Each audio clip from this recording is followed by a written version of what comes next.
everyone, and welcome to Teaching Melissa Until We Have a Better Name.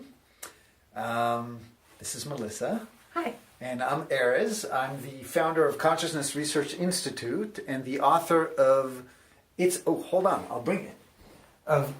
Time, a book that explains how the mind works. And this series of classes, Teaching Melissa Until We Have a Better Name, we're going to learn how the mind works.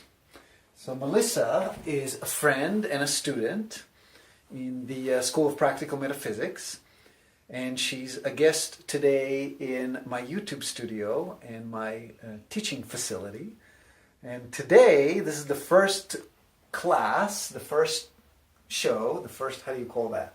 The first episode of these series. Episode, class, yes, all of those things. Yeah, and today we're going to talk about the mind. What is the mind? And what is Hebrew metaphysics? Okay. Can't wait. Yeah. So, how do we start? Let's see. So, I want to ask you. Yeah. What do you think is the mind? We've had some opportunity to talk about it, so I do know probably more than... And let me go here. Initially, I thought that the mind was the connection maybe to what else is out there. And I guess now I see the mind more as, you know what, I'm going to let you explain the mind because you do it better, but I get that it is a reflection of the physical brain. Or vice versa. I always mix them. You tell me. So, we know what the brain is. Yeah. The brain is physical. We have Einstein's brain in a jar. We can touch it. We can look at it. We can investigate somebody else's brain in a lab, right? Right. We can talk about the brain as a physical object, and we know that there's neurons and there's all these things, and it's electrical. The brain is fiery, okay? But the mind is an abstract concept.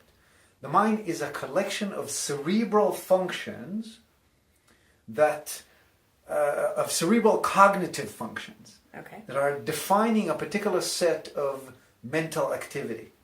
And so we can say that we have one mind, but we can also talk about the collective mind. We can talk about abstract mind. We can talk about a creative mind. We can talk about mind your own business, right? Right. Mind is just like a mumbo jumbo type of bucket that everything mental falls into. And if you ask specialists, what is the mind? And if you ask people, how do we think? And what types of people do we have? What types of minds do we have out there? If we're going to ask 10 scientists, we're probably going to get 20 different answers. Right. Like, for example, Temple Grandin claims that there's 3 types of minds. Okay? Pattern thinkers, visual thinkers, and there's one more. I can't remember, and I try not to remember because it confuses me to remember everybody else's things, right? And there's research that shows, indeed, that there's 3 types of mind, but not really, because other research shows differently, right? Right. So it's really confusing. And it's the same thing with everything else that is abstract, like consciousness. What is consciousness? We don't know, right? Right. Because we cannot touch it. Now, one of the differences between the brain and the mind, that the brain is an objective piece of hardware, let's call it. Okay. Right? It is something that we can test in a lab and we can say, hey, the brain cannot work without oxygen. And if a particular piece of your brain, a particular portion of your brain gets damaged, then a specific function will be impacted. Right. But one of the things that we're starting to realize as a collective is that the brain is actually not a fixed thing. There used to be this idea that whatever hand we got dealt when it comes to the brain, that's it. If you're stupid, then you're stupid. If you're smart, then you're smart. Whatever we were born with, this is it. Right. Now we're starting to realize something called neuroplasticity, right? That the brain is plastic. What does it mean, plastic? It's flexible. It continuously changes. It morphs to change itself to match various different things. I'll give you an example. I interviewed this guy who had his mind's eye turned off. He used to be able to see things visually in his mind's eye, but then for some reason, in this particular case, this person was in a suicide bombing in Israel. He lost the ability to see in his mind's eye. He's not the only one. There's other people, documented cases when that happened. Not too many, less than a handful as far as I know, but it exists. Now, here's the well, I was about to say cool thing, because I'm geeking out on it, but it's not really cool, but it is cool in a particular way, that both people I know of and read the research, they didn't realize that they lost the ability to see in their mind's eye until way after the fact. For example, this guy had a tumor removed, and then he goes to the doctor and say, hey, I realized 3 months later, I realized that I lost the ability to see in my mind's eye. And the doctor says, hey, did you lose any other function? Like, is there anything that you cannot do anymore? The guy said, no, I just realized I see nothing in my mind's eye. And so the brain adjusted itself in a particular way to match the new reality, right? But this person's mind is very different now. And so, very tricky to talk about the brain versus the mind. And we'll talk in a few minutes about how metaphysics relate, how metaphysics define the mind. Okay. So the tumor in the brain and the incident with the bomber, the suicide bomber, did the person lose the vision in their mind's eye after the suicide bombing or after the tumor? Two different people. I confused you. Okay. Yeah. That's okay. The first person, the suicide bomber, is somebody I interviewed. Right. The other person with the tumor is actually how a condition called aphantasia was discovered. Okay. In 2014, Professor Adam Zeman from the University of Essex in the UK researched this guy who had a brain tumor removed and lost the ability to see in his mind's eye. And then suddenly he realized, oh my God, there's other people who don't see in their mind's eye. Ooh, let's give it a name. And that's actually important. So, where's my chalks? So they gave it a name, and the name is, they called it Aphantasia. And I want to write it down because, of course, I don't know how to spell it. I think it's PH.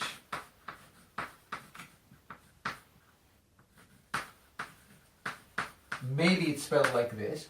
Why can't I spell? Because I'm blind in my mind's eye.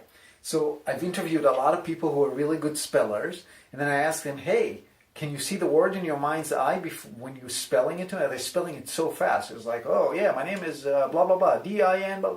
I'm like, whoa. Oh yeah, I see it in my mind's eye. Of course. Can't you? No, I can't. I'm blind. Right. The mind, everybody's mind is different. And yet, what's the biggest difference between the brain and the mind? Well, the biggest difference is that the brain is always the same. You have frontal cortex, you have a visual cortex, right? You have all these pieces of the brain. You have the amygdala and all these fancy names that I don't know how to repeat because I'm a metaphysicist and not a brain scientist, right? But when it comes to the mind, we're all different. When it comes to the mind, we have only access to our own mental perception. And it is only in the last few years that we started thinking about thinking and realizing that we fail to apply theory of mind. What is theory of mind? That is a very important concept in metaphysics. It's actually a psychology term. So we're going to write it right here. Theory of mind. It's being used a lot in the context of autism, because theory of mind says it's the remembering, it's the notion that everybody thinks differently, that everybody has their own subjective perspective of reality. Okay. And so if everybody has their own subjective perspective of reality, we have the ability to have sympathy and maybe empathy, right?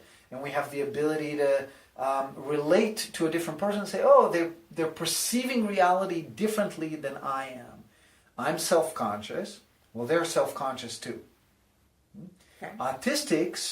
Some autistics have a hard time to apply theory of mind. That's the term, applying theory of mind. Well, now we have this idea of applying theory of mind expanded. What does that mean? It's like, oh, not everybody see in their mind's eye. Not everybody. Now, science just caught up to that, right? 2014, that's like what? Like 5 years ago, right? Right. About 2015, I think the official research came out. And so now there's so many universities that are researching the mind's eye, and there's all these researchers who are saying, hey, maybe we can help people who don't see with their minds. I don't need any help, thank you very much. Why did I write this name down? Because names are critical, as we're going to see in a second. Why? Because without names, there is no mind. Okay? The mind is a name. It's a name, it's some kind of an abstract name of something. This too is an abstract name of a specific cerebral ability or lack thereof. A means no. Well, what does phantasia mean? I can fantasize very good, thank you very much. And so this suggests that I cannot fantasize. And that's not a good description for what's happening in my mind's eye. Right. I can totally fantasize. I just do it in the dark. I do it blindly. I don't do it with imagery. And so how do we use, what are the words, what are the names that we use to describe the way we think? We say, oh, imagine. Mm-hmm. That comes from the word image.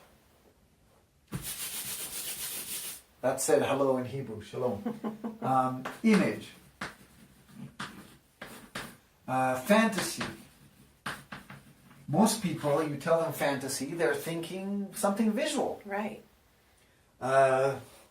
Hey, can you visualize the mind in your mind's eye? No, it's really abstract. Well, I can visualize the mind in my mind's eye because I don't do it with an image. Right. Right? So visualize. How do you describe thinking with no imagery? And why is it that we're just discovering that some people can't see in their mind's eye? Well, first of all, because it's estimated that only 5 to 6% can't do that. And so, we just never bothered to ask. How often do we say, oh, hello, my name is Aerez. How do you think? We don't do it. Right. Right? Right. And so, this is important. Why is it important? It's important because names are everything. And without naming, we cannot share our conscious perception with one another. Because there's no way I could ever know how you think, Melissa. Ever. I can't. It's an impossibility. It's not like we can connect your mind or your brain. We can't connect your brain to a computer and I'm going to get a projection of what's happening in your mind's eye and in your mind's ear. Right. So here's an example. So there's aphantasia and then there's, of course, hyperphantasia because they realize, some people are extremely visual. But what about the inner dialogue? Well, I can tell you, because metaphysics tells us this, that some people are deaf in their mind's ear. Some people do not hear their inner dialogue. Now, to somebody like me, I'm like, how? How is this possible? Right. I just literally cannot digest that. Just like somebody says, what do you mean you're blind in your mind's eye? Poor thing. Oh my God, I so want you to be able to see in your mind's eye. Well, I want you to be able to hear in your mind's ear. I have a friend he's not a student. He just comes here, we play ping pong. And I told him about this whole mind's eye, mind's ear. And he's like, whoa, I think I'm deaf in my mind's ear. I never thought about that. But now I understand why I'm having such a hard time learning to play the violin. Everybody's doing so well. A friend of mine who was in the University of San Diego, she's reading my book and she got excited about it, and so she goes and tells this friend of hers that some people are blind in their mind's eye, and this person say, "What? I think I am." Now this individual was an Olympic skier, and her coach used to always say, "Memorize the maps, memorize the maps." And she says, "I can't." Right. It's like, what do you mean you can't? Memorize them. She didn't even realize to say, look, no, you don't get it. I cannot see in my mind's eye. Because she didn't have the words, she didn't have the language to say it. Right. Because she never thought that anybody else sees in their mind's eye. Okay? Because she had nothing to compare it to. She had nothing to compare it to. So how did I discover I'm blind in my mind's eye? I was 38 years old, and I was sitting on the couch with Diane, my wife, and it was Friday night, and we were kind of snuggled, and then suddenly she says, "I see pink elephants." And something about the way she said it just like struck a chord. And I kind of got up and said, "What do you mean you see pink elephants? You mean in your mind?" She's like, "Yeah." I'm like, "What do you mean? Like what? Like a picture? Like are they just still? Are they moving? What are they doing?" She's like, "No, they're dancing. They're like, they're dancing. It's like a movie." I'm like, "Do you usually see stuff in your mind's eye?" She's like, "Yeah, can't you?" And I was like, "No." So at that point, she's like opening her eyes and it's like, "What do you mean?" I'm like, "I cannot see." For me, it's always black, completely black. It's like, wow, sucks for you. Goes back. She sees movies, right? Now, since then, it's been many years since then, and I've researched, and it turns out that there's a particular spectrum of people that we can say, oh, hyperphantasia. I realize that I cannot spell if I speak. It's very interesting. Interesting. It is, isn't it? Aphantasia. And let's put here aphantasia. Is that the kitty? Somebody's knocking The on cat. the door. Yeah, open it a little bit. Let's see what happens. Slide it. Yeah. I think it was the kitty. We'll see what happens. Hi, kitty. If he goes in, let's close the door. Anyway, so, oh, voila, there's a spectrum. Now, it's a standard deviation like everything else, right? So, 5% maybe, can see in their mind. It's like a standard deviation. I think there's like 2.7% on each side or whatever. I can't remember the numbers. And so you get the 5-6% when it comes to, phantasia or hyperphantasia, right? So, why is this important? Again, because only when we speak about the way we think, we can expand the idea of theory of mind, and then we can start understanding how different people relate to reality differently. Some kids have a hard time in school because of a particular reason. Oh, how do they think? We never ask. We always assume. We fail to apply theory of mind when it comes to the manner with which we think. So what is the mind? The mind is an abstract concept describing a collection of cerebral functions that allow us to process reality and do something with it. Okay. Right? Cognitive functions. Now, where do we go from here? So, if the mind is metaphysical, we have to define the term metaphysical. Language is everything. So let's talk about language before we define the idea of metaphysics, right? And just before I quit this subject, I do want to say thank you for Adam Zeman from the University of Essex. Because in the beginning I had a lot of resentment. It's like, oh, why is it that the people who usually don't experience the condition get to term it? And I don't necessarily think that aphantasia, I still don't, and forgive me, Professor Zeman, that I still say that, but I had a series of email with him talking about this topic. I still think it's not a word that really describes how I think. And as an evident, I heard somebody on a podcast, a professor, a doctor, not Professor Zeman, speaks about aphantasia, because now they're studying it everywhere, and speaking about how maybe somebody who has aphantasia, I have a condition, Right, of course. would not know the consequences of pushing somebody in front of a moving train, because they cannot imagine what would happen. Oh, interesting. Well, I can imagine what would happen just Right. fine. I can hear the screams in my mind's ear, Right. very auditory, right? But I can't see what's going to happen. I can feel it, right? Yeah. And so, but I do want to thank him. Why? Because without the word aphantasia, the condition doesn't exist. Well, condition, the portion of the mental spectrum is not there, does not exist. Right. Okay? And so naming things is very, very important. So if somebody was born and they have no name, a baby was born, and imagine you have a baby and you don't name it. You want to call him for dinner. You. Well, after a while, his name will be you. Right. Right? Well, that's not his name. We're not going to call him you. We're gonna not name this person. No matter what we're going to do, we're going to make sure we do not name this individual.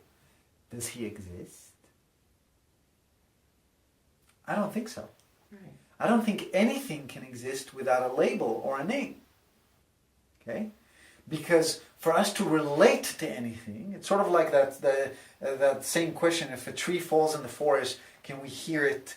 And nobody hears it. Did it really make a sound? Right. Yeah. Make a sound. Well, if we don't give something a name, it doesn't really exist. So labels are critical. Labels allow us to think. Without label, there is no thinking. Thinking is language. Can we think without language? Absolutely. Sort of. Not really. We can perceive reality without language. Right. But can we speak it? Can we think about it?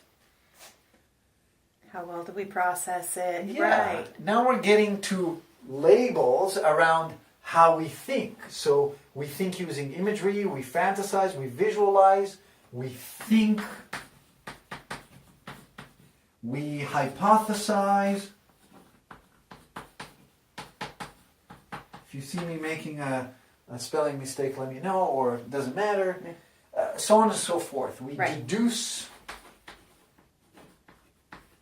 Consider. We induce. What did you say? Consider. Consider. It just goes on and on and on, right? All these labels that describe how we think. Now, what is metaphysics? What is something that is metaphysical? We said that the brain is physical, we can hold it, and the mind is metaphysical. What's metaphysical? When people hear metaphysical, they immediately think, oh, woo-woo, whatever, like there's this spiritual thing. Right. But it's not true. Metaphysical is something that's metaphysical. It's something that is unquantifiable. Okay? If something is physical, you can quantify it. Sure. Right? So let's do. Let's write physical.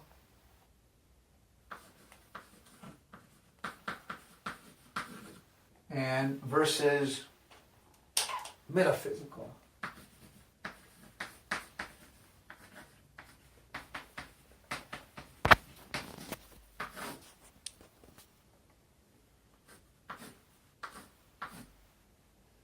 Can you see it? Sort of. Physical versus metaphysical. So physical, we can count. Metaphysical, we cannot count. Immeasurable, let's say.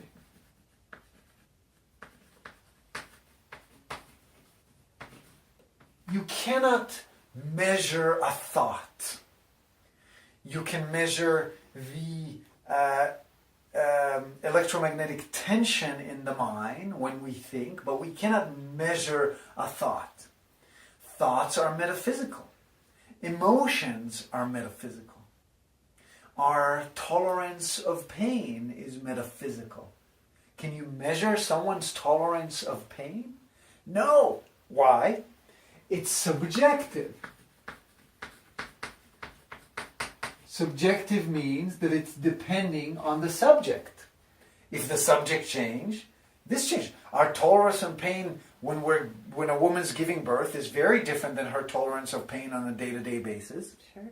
And so the comparison say, oh, women can handle more pain than men because they give birth. Well, yeah, but the body's different, right? When we are fully present, we can completely ignore pain. Our pain tolerance goes down. There's people who've been in deep meditation and they've been stabbed with a needle or something, or like poked with a needle. They feel nothing. Okay? Why? Because we'll learn why. Okay, fair. What else is metaphysical? Any idea? Measurable, objective versus subjective. No. Willpower is metaphysical. Can you measure someone's willpower? No. Let's actually write the things that are physical versus metaphysical. So in the physical, we're going to do it in what? We had the brain. In metaphysical, we had the mind. We had, in the physical, we have, there's so much that is physical. Let's just write metaphysical and then convert. So we had emotions. So let's say, can you measure someone's anger? No, but you can measure their blood pressure. Right.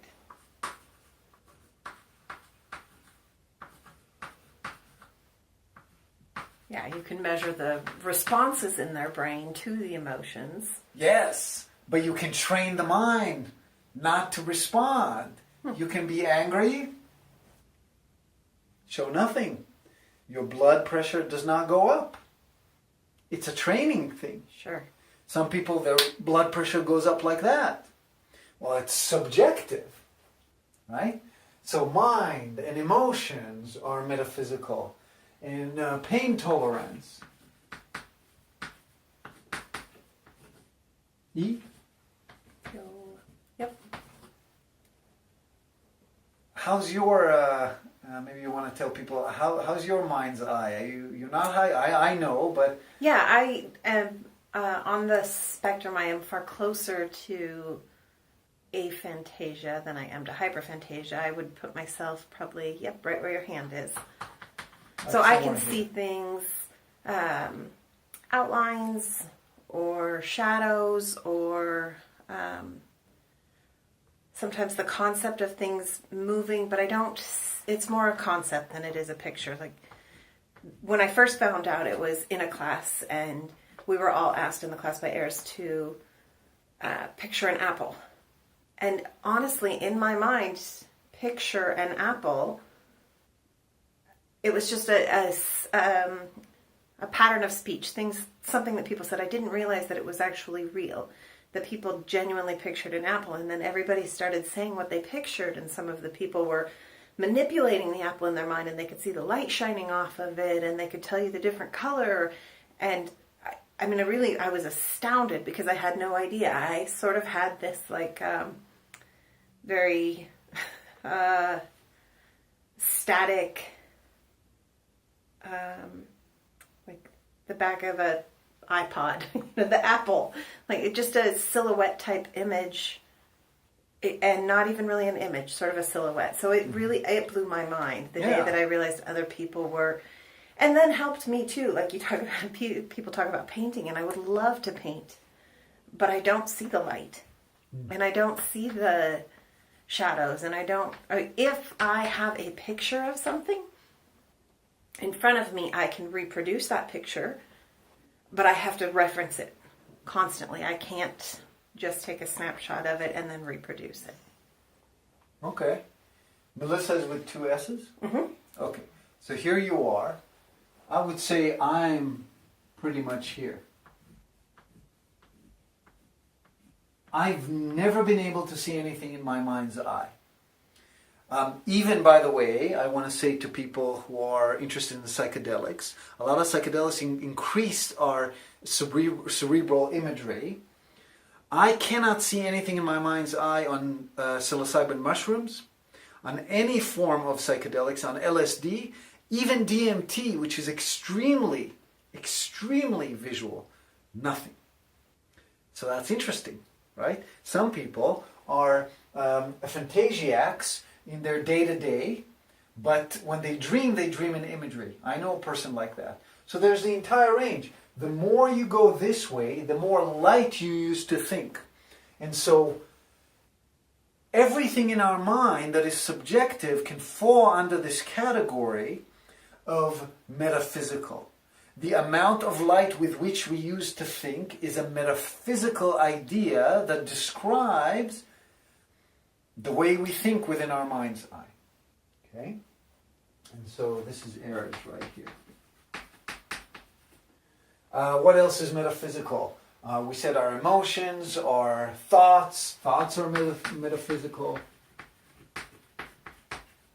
Now, how do we measure, how do we scientifically deal with something that is metaphysical? It's very difficult because we can't measure it, and so we cannot induce anything logical, but we can deduce. Why? And this is where the idea of metaphysics comes into the picture. So let's talk about metaphysics. What is metaphysics? Metaphysics is the science of the immeasurable. Should I write that down? Do you think that's important? I think it's pertinent. Yeah, let's write it down. Yeah. I'm not so good yet at managing my board. And there's this big model of the mind that is always in the middle, and so I don't quite have, That's okay. You've got metaphysical up above. Oh, erased immeasurable. Yeah. That's okay. It's the science of the immeasurable. I think that's okay. I think we understand the difference Yes. between physical and metaphysical, right? Yep. So we can get rid of this, and I'm going to write here, metaphysics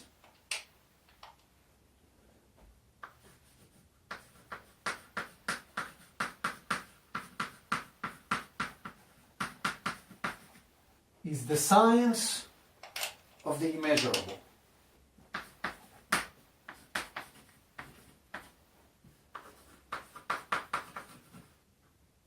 See? CIENCE, yep.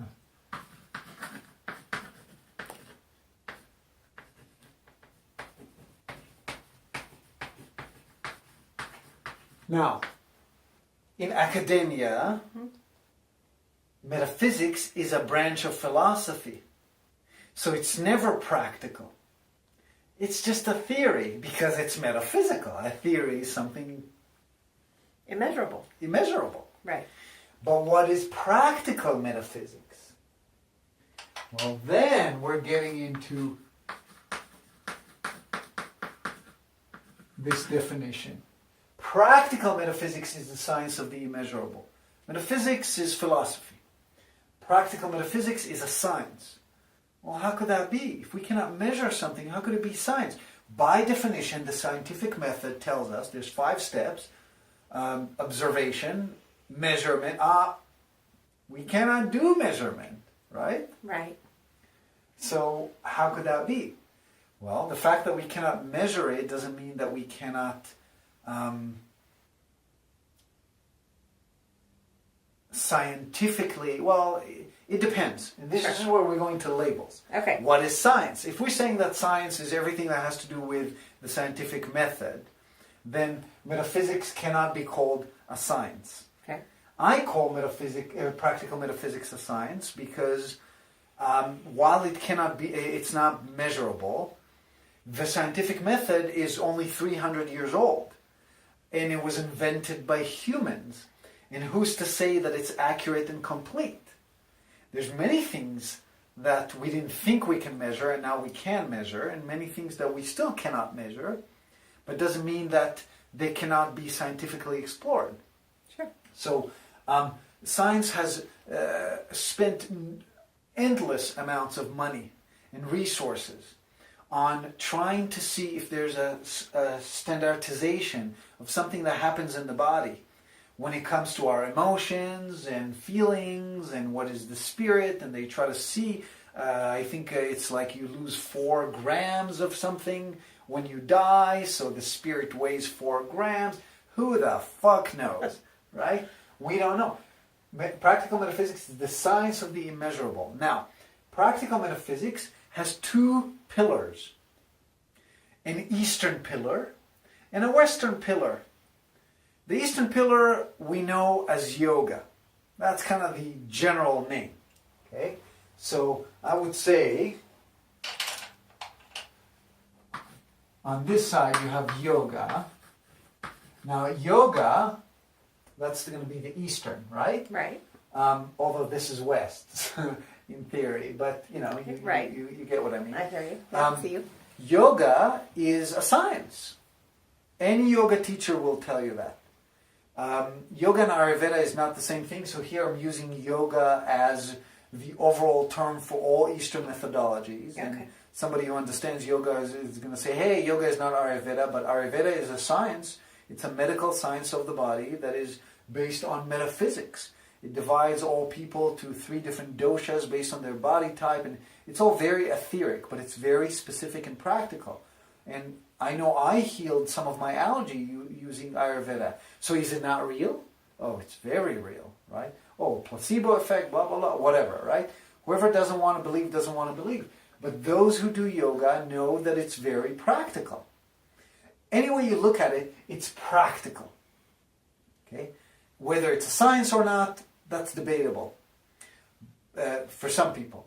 But it's practical. Sure. So what is the Western version of yoga? Because in the East you have yoga, it includes tantric yoga, it includes Ayurveda, it includes Ashtanga yoga, and you have meditation, which is a huge field under yoga, and under meditation you have Vipassana, and you have tantric meditation, and you have Kundalini yoga, and Kundalini meditation. It just goes on and on and on, and let's not forget goat yoga, which is a new thing that is happening now. So there's a gazillion types of yoga. Right. And yoga is very successful in the West, but when you look at it, percentage-wise, it's actually not that successful. Because out of 100 people, it's like, yeah, in the West Coast, in California, blah, blah, blah, a lot of people are doing yoga and more. But when you look at it percentage-wise, the average individual in the United States does not do yoga. And even if they do, like I did yoga for a few years, so I did it for a few years, then I stopped. Why? Because the whole Om Shanti did not speak to me. So I use yoga more as an exercise, as a form of exercise. And this is one of the things that people complain in the West. They say, oh, yoga in the West is not really yoga. We took what called asana, whatever poses we do, and we're calling it yoga. But it's not really yoga. It's just the asana portion, which is one of the limbs of yoga, one of the 8 limbs of yoga. Okay? So in the East, how do we define yoga? Oh, well, there's 2 things that can define yoga for us. The first thing is that it's very practical. It's very physical. It doesn't matter what you do it with your body. Even if you meditate, you have to sit your ass down and you have to meditate. If you go to a Vipassana meditation, it's a 10-day, you see a movie, you learn the technique, and then you sit for fucking 10 days and you do nothing but sitting, and you don't speak, and you don't talk, and you barely eat, and whatever happens in Vipassana meditation. Okay? I've been in a week-long silent meditation. It's very physical. I bet. Very physical. Oh, you deal with pain and you're sitting. The Eastern methodologies are extremely, what's a different word than metaphysical? They're very action-based. You have to do, even if the action is inaction, right, then you still have to sit. You still have to do something like that. Now, the second thing that unifies yoga is the idea of yoking. Yoga comes from the word yoking, of mind and body. Okay? So this idea of yoking mind and body has to do with training the mind in a particular way, and also has to do with training the body in a particular way. But it's metaphysical. Yoga tells you that there's 70,000 nadis, which are energy channels in the body. Well, how come science didn't find them? Well, because they're metaphysical. They tell you that there's something called the Ida and Pingala, which are the two channels, I'm going to lower this, the two channels of energy that are braiding, and everywhere they meet is an energy center, which means they meet 7 times, starting at the base of the coccyx, at the root chakra, what's called the chakras, and then weaving in and out through the second chakra, the solar plexus, the heart, the heart center, so on and so forth. Communication, right? Very metaphysical. Science has not caught up to that yet, and yet it's a science. If you go to India, you see it's a science. What's the Western version? What do we have here in the West? Well, we have science, right? That's good. But it's not metaphysics. We have Hebrew metaphysics.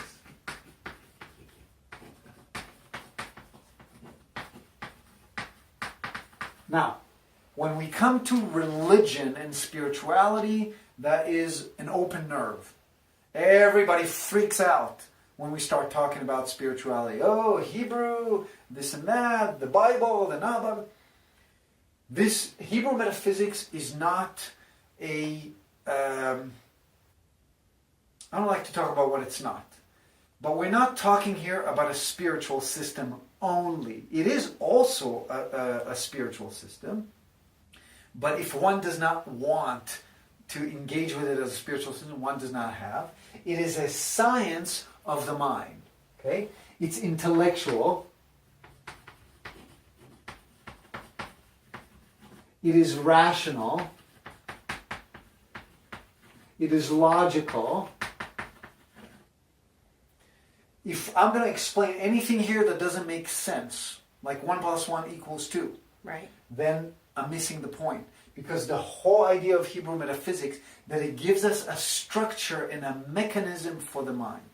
We know that the brain has a structure. The brain is physical. We know, as I said before, frontal cortex, this and that, the amygdala, blah, blah. Is there a structure and mechanism to the mind? Well, how could it be? It's metaphysical. Yes, there is. The fact that it's metaphysical doesn't mean that it doesn't have a mechanism. For everything to function, there must be a mechanism. The fact that we don't understand the mechanism of the mind as a collective doesn't mean that it doesn't have one. Now, how do we define and find a mechanism? Notice the connection between the word fine and define. Okay? How do we find it? By finding a pattern. So, for example, how did I write this book?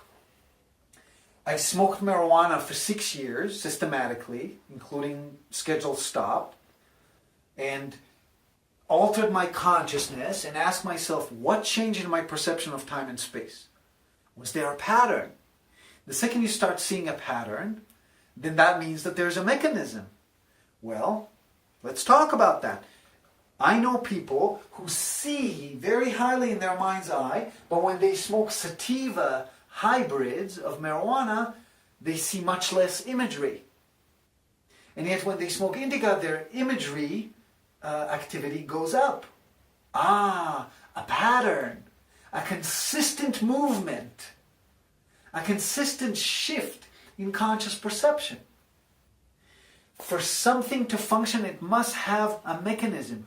For every mechanism, there must be a rooting hinge. How do you say that? I'm thinking about it in Hebrew, a tzir. It's like the axis on which the earth spins. For everything that is, for example, the mind. What is the axis on which the brain? What is the axis on which the brain rotates? Or what is the central idea behind the mechanism of the brain? Neurons. Okay, electricity. Based on that, everything else functions. What is the axis of the mind? What is the hinge on which the pattern of the mind revolves? Time. And we'll get to that. But the idea is that Hebrew metaphysics gives us a structure and a mechanism. It gives us a Torah, it's called in Hebrew, a set of laws. Just like you have the laws of physics, you have the laws of metaphysics. But they're just as unbreakable as the laws of physics. Now, what's the difference between the Western version of practical metaphysics and the Eastern version? The Eastern version, you have to sit your ass down and do something. This is intellectual. This is mental masturbation. This is us thinking about it. This is us training the mind by thinking, not by stopping to think. This is us understanding how we think by thinking about thinking, and changing our thinking by thinking about thinking, and by evaluating the way we think at every moment that we think in order to think differently. And the second we start thinking about the way we start thinking differently. And the second we realize that time is the hidden dimension of the mind, everything changes, because then we ask ourselves, what's my time perception now? Okay? With yoga, it's all about be present.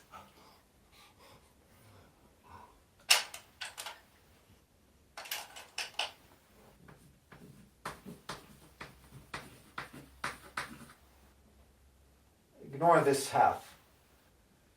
When it comes to the thinking mind is never present. Never. You cannot think and be present at the same time. If you're watching a movie and you're thinking about the movie, you're missing something. Hold on, what did he say? I was thinking about something else. If I meet someone and he shakes my hand, and I'm a high-functioning autistic, so the person shakes my hand and his hand is cold and wet or something, and I'm like, oh, I was just thinking about the fact that his hand is so cold, and how long do I have to shake his hand, and I really don't want to hold it, and now it's going to be very uncomfortable to wipe it, and he's going to get insulted. I have no idea what his name is, because I didn't listen. Why? Because I was thinking. I wasn't present. Okay? So, what's the opposite of presence? Well, presence in experience. Actually, I don't want to write it here. You're just going to remember that the whole idea behind yoga is presence in experience, and the whole idea behind Hebrew metaphysics is presence in thought. And so, this is similar to two people who want to circle the planet. One says, listen, I'm going west. I'm going to go, well... We're flipping it. It's fine. I flipped it, right? It's okay. Yeah. I'm going to go this way. The other person says, I'm going to go this way. They're both going to do the same journey. But the Easterner will always be an Easterner, because they started their journey in the East, and their background is East, and their heritage and the way they perceive reality is inherently different. And the person who goes west is a Westerner. He's different. And some people gravitate to yoga and to meditation and to these Eastern practices because something will discover what that something is. And some people don't. And those people who don't gravitate towards the Eastern methodologies, there's a high likelihood that they will gravitate to Hebrew metaphysics. Now, I want to talk about why it's called Hebrew metaphysics. Okay? When we are looking, so let's tie it with spirituality and theology, because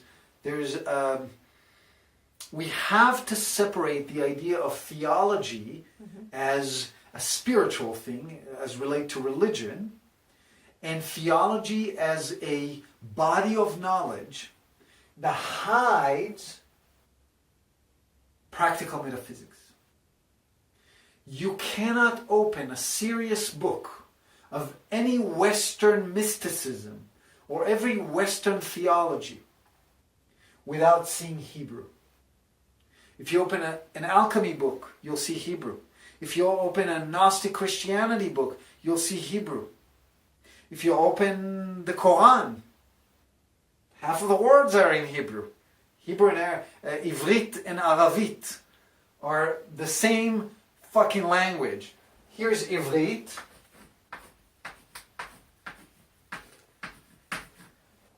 That's the word Ivrit.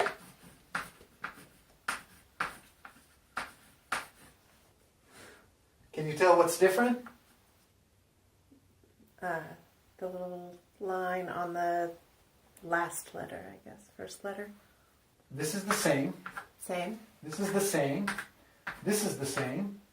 These two letters are flipped. Yeah. Ivrit, Aravit. It's the same language, but not. Right? So you open the Quran, you see Hebrew. The masonry builders, I mean, you name channeling, you name the Western tradition, you're going to see Hebrew. And there's a reason for that. Hebrew metaphysics is the science of the psyche. Now, the knowledge is hidden in a metaphor, and every spiritual tradition hides the metaphor in a different way. For example, an alchemy describes the structure of the mind in many different ways, including two fish swimming in the sea. For whoever read I forgot what the book's name. It'll come back to me. Maybe I'll bring it next class. It's a great book about alchemy. It's all a metaphor of how the mind works. Right? I'm not saying that spiritual traditions are not important, or religion is wrong, or that religion is not necessarily, it's all a metaphor. Something can be two things. Okay? I grew up an Orthodox Jew, and I'm not a religious person, but I can still look at Hebrew metaphysics and on my tradition as a body of knowledge that hides a particular conceals. I don't like the word hides, but like that holds. Yeah, holds a particular amount of knowledge related to how the mind works. Mm-hmm. In fact, the entire story of creation in the Bible is a metaphor for how the mind works. And starting the next time we meet, we're going to talk about that, and we're going to start mapping the mind. Okay? So, Hebrew metaphysics, we'll talk a lot more about why Hebrew. Mm-hmm. I'm going to only mention two things right now, and then we're going to let them go. Okay. I'm going to mention that the actual science of the psyche is buried in the Hebrew language itself. The 22 Hebrew letters are themselves the map of the psyche. And there's a lot of information in this, so we're going to talk about that in detail, but not now. So Hebrew metaphysics, a pillar of practical metaphysics, the Western pillar of practical metaphysics that teaches us how the mind works. And this is what we're going to learn here in this series of Teaching Melissa Until We Have a Better Name. How does the mind work according to Hebrew metaphysics? And we're going to just term it as practical metaphysics, because I will be talking about things that relate to Eastern methodologies. Why? Because when we mentally masturbate, there's no output. I've been doing yoga for years now. Why? Because you can't do one without the other. I'm not saying that everybody needs to do yoga, but there has to be some kind of a physical practice to take whatever we learn and apply it in practice. And there has to be something that we take what we do with the body and apply it intellectually as well. Why is it that if everybody's doing yoga, why is it that we're not all enlightened? I go to a yoga studio. There's people there who do yoga for years and years and years and years and years. And they still suffer from everything that somebody else suffers. This person has anger. This person suffers from anxiety. Why? They do yoga every day. They eat healthy. Oh my God, they can take their foot, put it behind their ear, and scratch their balls with the other foot at the same time. But they go out and somebody flips them in the road and they're like losing it. Why? You need both. So what do we learn with Hebrew metaphysics? We learn how the mind works, the structure, abstract. It's like, what does that mean? We learn the structure and mechanism of our emotions. We learn the structure and mechanism of our sexuality. We learn the structure of the mechanism of the mind, that is, how do we think? Oh, science tells us, oh, listen. Some people are blind in their mind's eye. It's unbelievable, really. Well, let me tell you something. Science hasn't caught up yet to the fact that some people are mentally deaf. Aphantasia exists as a word. It now exists because it has a name. But nobody came up with a term for the mentally deaf. Maybe we should do it here as part of this series. And we're going to post it, and therefore it'll exist. It exists. Right? But we're not going to start, whatever we're going to call it, we're not going to start with the word A. Right. Okay? So we're going to learn the structure and mechanism of our mind. We're going to focus on that. And when we're going to be done with that, which will take a little while, then we're going to switch to the mechanism of our emotions. Why not mentally deaf? I like mentally blind. If somebody asks me how do you want to be called, I prefer to say I'm mentally blind. And mentally deaf as well, because to be deaf is to be something, not to be hard of hearing or... I will play devil's advocate, and Okay. I'm going to say that we have to find one word. Okay. Because when you call something with two words, that means you haven't labeled it yet. You haven't given it its own name. Exactly. You're just describing it. Exactly. Fair. Okay. So the mentally blind, instead of saying what a person cannot do, maybe we can focus on what they can do. But in order to understand that, we have to first map the mind and understand where everybody lies when it comes to the spectrum of seeing in their mind's eye and hearing in their mind's ear. And maybe then we'll have inspiration in terms of how to call it. So, Hebrew metaphysics, the science of the psyche, it's a neoscience. It is the latest and greatest when it comes to researching the mind and consciousness. When let's talk a little bit about where we are as a society in the research of consciousness. There is no one theory at this particular point of what consciousness is. The gap between science and theology, this huge Grand Canyon between them, was never really bridged. Okay? And so I've been studying Hebrew metaphysics for many years now, and I can tell you that almost every scientist that I've approached and say, listen, you want to know this. This is unbelievable. This makes so much sense, and it'll tie in so many different things. When they look at it, they say, oh, no, that's not for me, that's theology. Theology is bullshit, right? If they don't say that, you can see it in their eyes. Okay. The answers to the biggest questions of humanity are hiding in theology. To me, that's a cosmic joke. And so, we're going to learn about that now, learn about that in these series. We're going to talk about how the mind works. Now, I want to go back. So we spoke about what is the mind. Mm-hmm. The mind is a metaphysical concept that describes a collection of cerebral functions. And we spoke about what is metaphysics. Practical metaphysics is the science of the psyche. Now, practical metaphysics is an oxymoron in academia. Right. Why? Because metaphysics is a branch of philosophy. So how could it be practical? The second it becomes practical, it's no longer a theory. It becomes a science. Yes, it's a science. Practical metaphysics, to a metaphysicist who is actually familiar with the structure and mechanism of the mind, this is a redundant term. All metaphysics is practical. The reason it was mistakenly categorized under philosophy is because until now we didn't realize that there is a structure and a mechanism to the mind.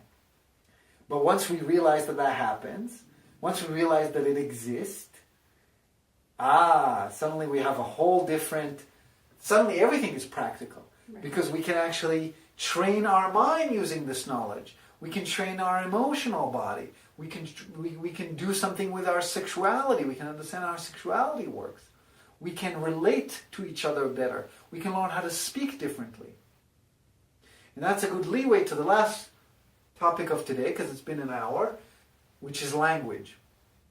So I want to talk about consciousness and what is consciousness. And this is a big topic, and we can evolve it even more. But I want to mention it because it's important when it comes to the mind and when it comes to labels, and it kind of ties everything together. Okay. And I cannot emphasize this enough. Consciousness is language. We cannot be self-conscious unless we have some form of language. Even if we're deaf or mute and we don't speak, we still understand language. If you're deaf, you know sign language. If you're mute, you can still hear. You can still process language. What's the difference between a dog and a human? Language. Now we're going to talk more about the difference between a dog and a human in subsequent, sure. Episodes. What did we decide we call it? Episodes. We'll call it episodes. But the idea is that consciousness, so consciousness is a big term, and again, just like we said before, go ask 20 yogis what consciousness is, you're going to get 40 different answers, right? Consciousness. The more abstract the term is, the less agreement we have on what it means, and the more issues we start to have when it comes to communication. But what I'm going to show you here, in this series of Teaching Melissa Until We Have a Better Name, is that language is the essence of being conscious, of self-consciousness. And language, in fact, is a mirror of our mind. I can analyze someone's mind by listening to their speech. And this is what I'm going to be teaching Melissa. She can't wait. I'm going to be teaching it, and it takes time. Why does it take time? I think I told you this in the failed pilot that we've done and did not record. Is yours still recording? No, Yeah. Okay. Yeah. The pre-session? The pre-session to Teaching Melissa Until We Have a Better Name. It's hard because when someone speaks, we're processing their speech. We're not thinking about what they're saying and analyzing it. Right. But I'm going to show you that not only we can see, quote unquote, see, it's not really seeing for if you're an aphantasiac, right? But if you're listening to somebody's speech, you can actually see their structure of their mind. Words are the naked mirror of our mind. The mind has a structure and a mechanism, and depending on our perception of time, our speech will be different. Okay? So I'm going to give you something to reflect upon for next time. And it's going to be another one of those seeing words, reflect. Reflect, thank you. Exactly. Reflect. Very visual.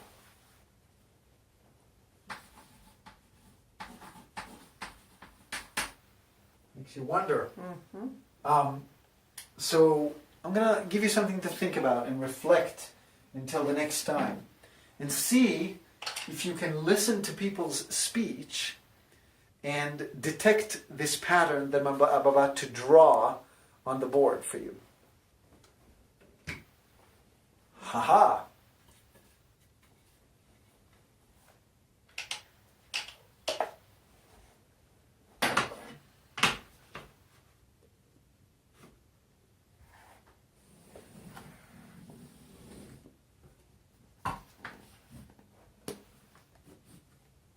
So, if our speech is a spectrum, okay, there is a direct relationship between our perception of time and our language. We have to tie the two together. Why? Because we said that the axis on which our mind revolves is our perception of time. Right. And we'll talk a lot about time in subsequent episodes. But I just want to give you a nugget to chew on. Okay? So let this side be timeless.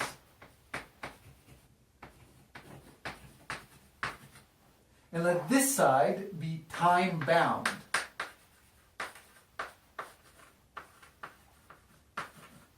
What do you think is going to be the difference between language that is timeless and language that is time-bound?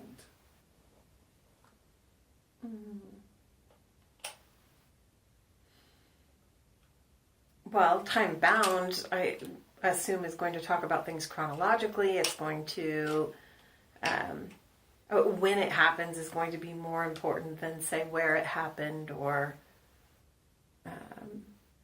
timeless is going to be more about the what happened, less about the when it happened. That's... So we have a name for that. We're going to call it, because without names, it doesn't exist. Right? I don't know what colors to choose. I'm literally just randomly choosing colors. So timeless is abstract. That is with no form, amorphous. And time-bound is concrete. Now I'm going to give you concrete, like that. Yeah. That's right. Good enough. I'm going to give you examples. The more timeless a word is, the more abstract it becomes. For example, we said brain versus mind. You see? Yes. Brain is very concrete. It's a concrete object. Oh, whose brain? Oh, Einstein's brain. Oh, my aunt's brain. My dog's brain. Right? Mind is timeless. Oh, the human mind. But a brain starts developing when a baby is born or shortly after or whatever. And when a person dies, the brain dies. It's very time bound. Apple is very concrete. Which apple? Oh, that apple. Oh, no, the green apple. The apple. An apple lives when it's developed on a tree and dies when it's gone. It's a specific concrete thing. And even if you're talking about apple as the general apple idea, right, it's still a lot more concrete than fruit. Or beauty, beauty, did I do it right? Yep. Versus, dress. Right? Sure. So the more time-bound something is, the more concrete something is, the more time-bound it is. Mm-hmm. And the more abstract something is, the more timeless it is. So, your nugget, your exercise, yes, is to start listening to people's speech. And you're a sign language interpreter, mm-hmm. so you do that anyway. Mm-hmm. But two things I want you to pay attention to. First of all, when everybody speaks both abstractly and concretely. Sure. But there is a pattern. There is a hidden pattern that if you don't know it, you don't pay attention, you don't quite see it. Mm-hmm. There's actually different types of abstract speech and different types of concrete speech. Some people speak more abstractly, some people speak more concretely. Okay. It's a spectrum. For example, my wife, very concrete. So when do you want to go to blah, blah, blah, blah, right? Mm-hmm. I'm very abstract. I'm a metaphysicist. I deal with the structure and mechanism of the mind, right? Right. Somebody who is a brain surgeon, very concrete, right? So just to pay attention to see if a person is more concrete or more abstract, you can think about it. The more a person is the storyteller, talking about something as if from the outside, you were kind of mentioning that, yeah, then they'll be more abstract. The more a person is concrete, the more they're talking about the experience itself. Oh, I went to Rome, and then the second day we did this. It's very time-bound, right? Sequential. Mm-hmm. Abstract is not. That's the first thing I want you to pay attention. Just people's patterns and see if you notice anything, okay? And it's okay if you don't. Yeah. But the more important thing is to see if you can actually pay attention and separate their words and start practicing what's abstract and what's concrete while still listening to what they're saying. And I'll have to separate it first before I can do them simultaneously, but yeah. Exactly. And saying, oh, I'm hungry. Is that concrete or abstract? Well, it's kind of in between because it's time-bound. You're hungry now. Right. But hunger... But I'm not hungry for an apple. Well, hunger, I feel hunger is bubbling. That's a little more abstract than I'm hungry. You know what I mean? Right. Oh, I usually get hungry in the late afternoon. Abstract, sort of. It's difficult. Yeah. It's difficult to think about it. And say, I'll give you a more concrete example. Okay. If I say, hey, I love the color red. Mm-hmm. Okay. That's more abstract than I love this shade of red. Okay. So what we're showing here is that it's a spectrum. Saying I love color is more abstract than I love red. Right. But saying, oh, I love this type of red is a lot more concrete than saying I love red. The more it's bound, the more it's, rooted in reality, the more it's concrete. Okay. So, we'll summarize. We spoke about the mind. What is the mind? We spoke about metaphysics. What we're going to be doing in these series, in these episodes of Teaching Melissa Until We Have a Better Name. And we spoke about time as the... I know there's a different word. And if somebody's watching on YouTube and know what word I'm looking for, please let me know. Time is the, in Hebrew, it'll be Hatzir she'alav hakol mistovev. Time is the, I say in my book that time is the hidden dimension of the mind. It is the, it's the variable, it's the hidden variable that dictates everything that happens in the mind. And so we spoke about language and time, about the connection of language and time, because language is the naked reflection of the way our mind works. And so by understanding how people speak, we can derive how they think. For example, if somebody comes to me and says, "Oh my God, you look amazing," and you look a lot thinner than last time I saw you. I'm like, oh, they're visual in their mind's eye. How else do they remember how I looked like last time? If the first thing that they're commenting is the way I look, that tells me something about the way they think. Right. Right? If somebody says like, oh, the picture is a little off.